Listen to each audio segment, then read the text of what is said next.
Hello, good people of YouTube. Mountbatten here. And this week, one of the most legendary ships of all times has returned to World of Warships. And that is the Tier 8 Premium American aircraft carrier, the Enterprise. Now, the Enterprise has a very, very storied history that we simply don't have enough time to go over in one single 10 to 15 minute video. But needless to say, there are, I believe, a whole series of videos on YouTube about the Enterprise and her actions during World War II. The recent Midway movie is a pretty nice 2.5-hour summary of some of the highlights of her career, but she is one of the most decorated ships of all time in the U.S. Navy, and I believe the most decorated ship of World War II. So needless to say, back in the day when the Enterprise was first introduced into the game, she was a hot ticket item. She sold like hotcakes. She was really, really powerful back in the day. And then, of course, the CV rework happened, and all of the premium carriers were pulled from the game and then slowly reintroduced post-CV rework, which the Enterprise was available for a very small window after the CV rework, and then they pulled her from the shop because she was quite simply too good. But do keep in mind that the CV rework occurred in update 8.0, which we're in 13.9 right now.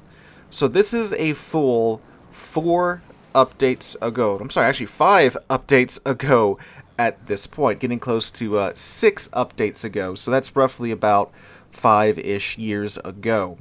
And you see, the thing about this game and the player base, most cases of ships having these, over-the-top reputations are cases of the player base remembering a ship as it once was because it got a whole lot of attention when it was in this overpowered or exceptionally powerful state.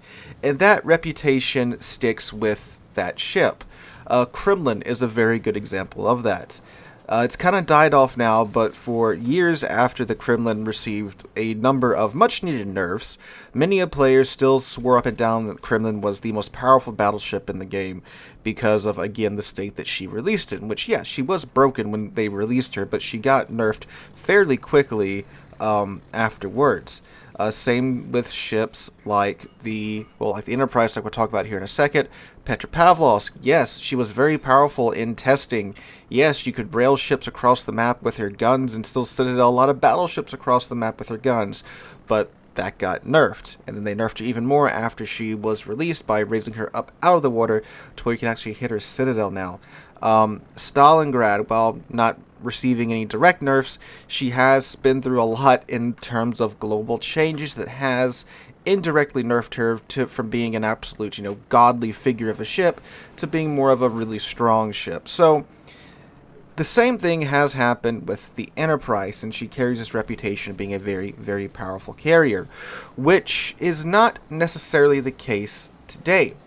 Now, of course, the big question we're asking in this video is she worth it in 2024? And to answer that, we have to look at what you have to do in order to acquire her in the first place, which is one of two ways. In the Leyte Gulf event that is active right now in the game, went up this Wednesday. I'm recording this on a Saturday. And we have, I believe, until the 27th of November to enjoy this event. So what you have to do to get the Enterprise the first way, and the way that I would encourage you to do so, is by working your way through the Leyte Gulf missions. You can acquire these by going into the armory, hopping over to the Leyte Gulf section of the armory, and there is a nice little tab at the top.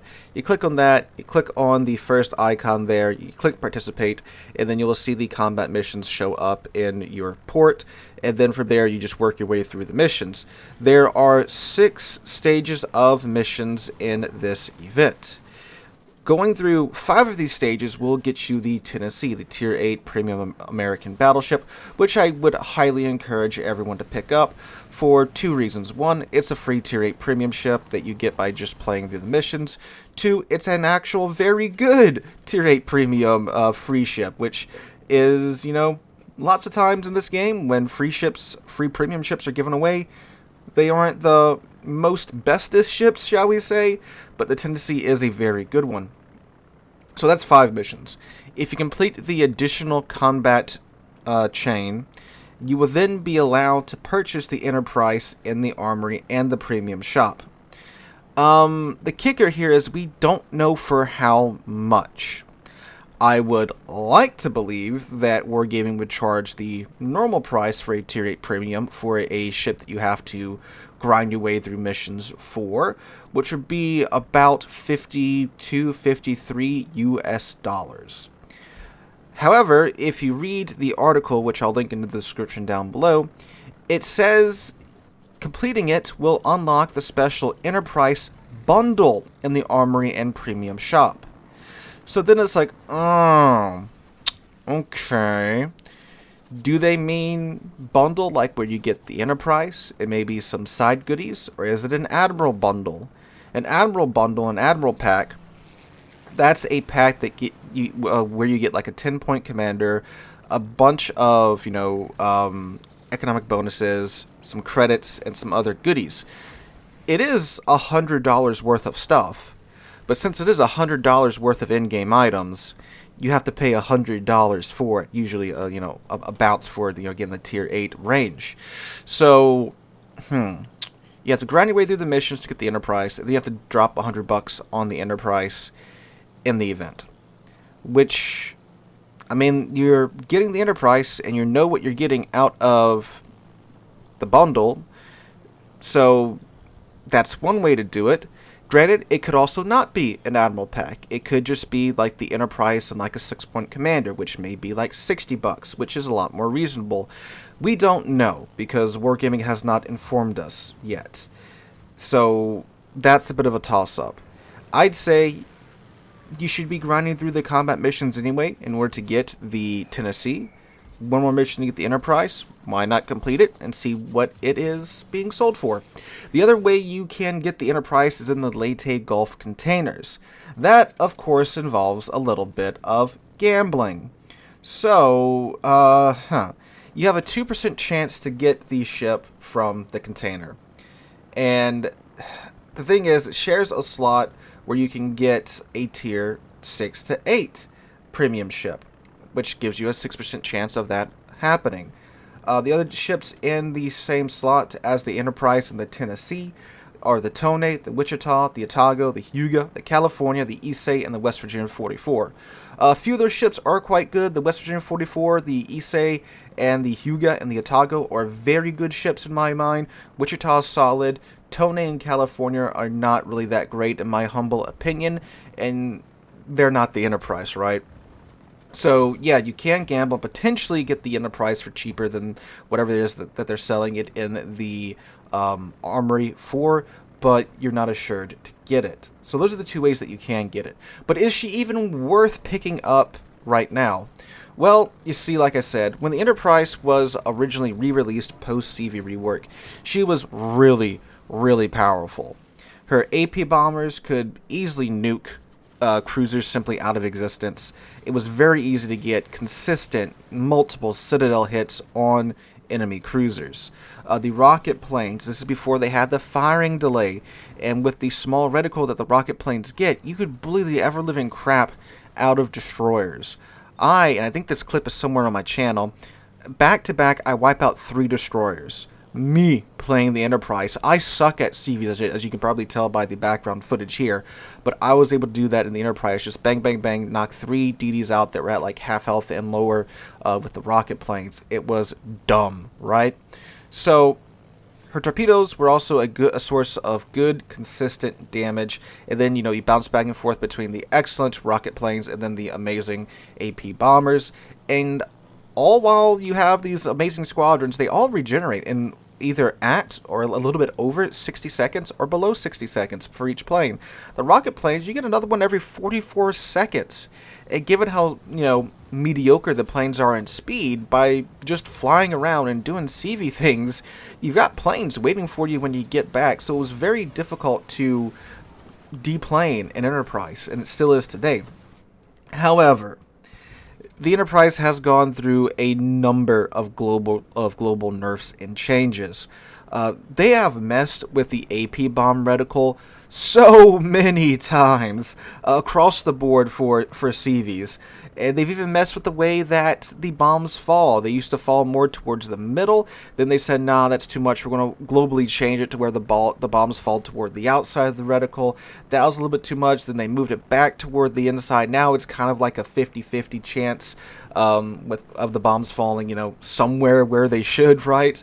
So it's no longer a ship that you can consistently, just nuke cruisers with. Now, yes, of course, when the dice roll correctly, you can dump on some cruisers, but it's not a consistent thing anymore.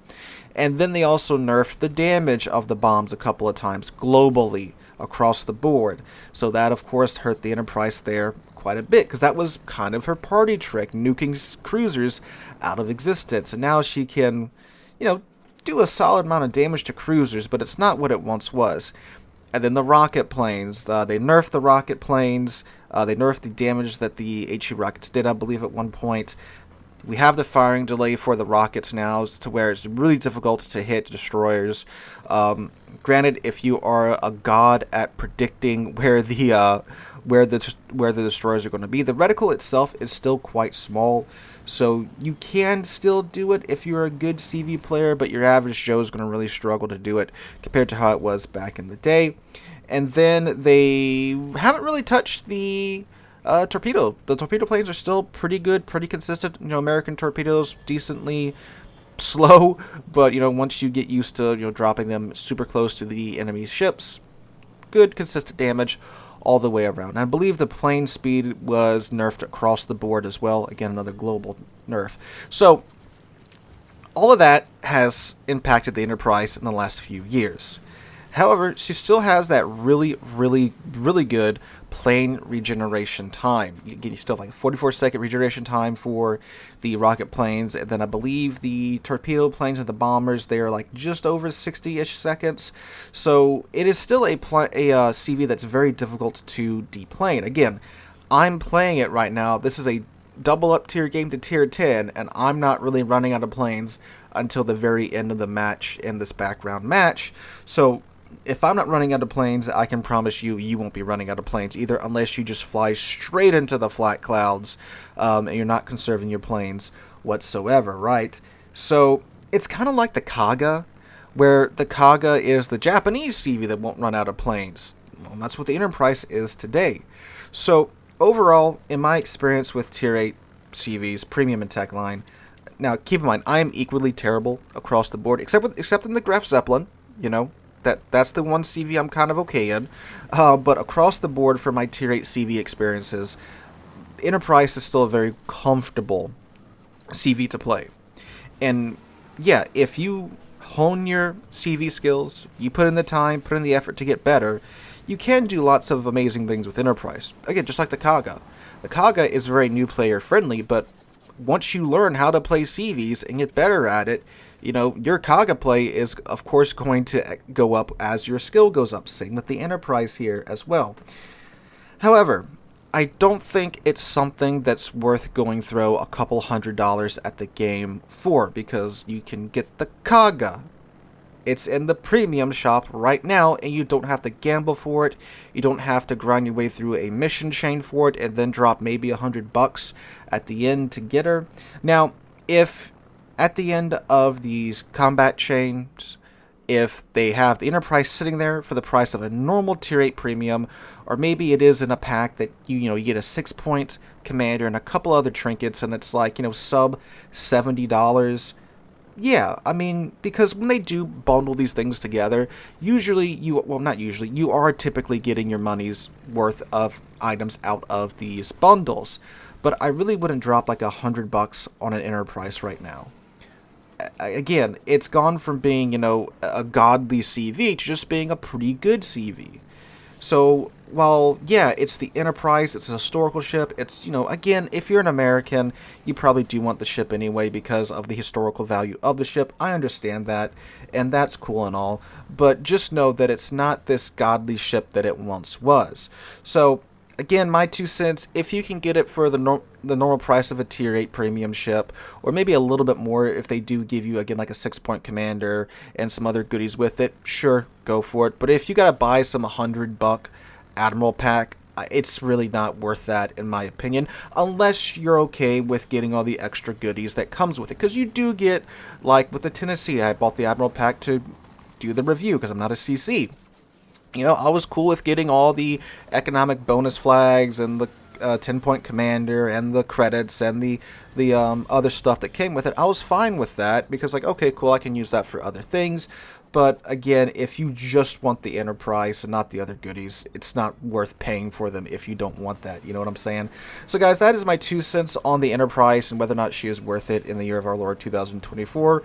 While I am not a CV main, again, I figured we'd talk about it since it is the big news going about the community at this point in time.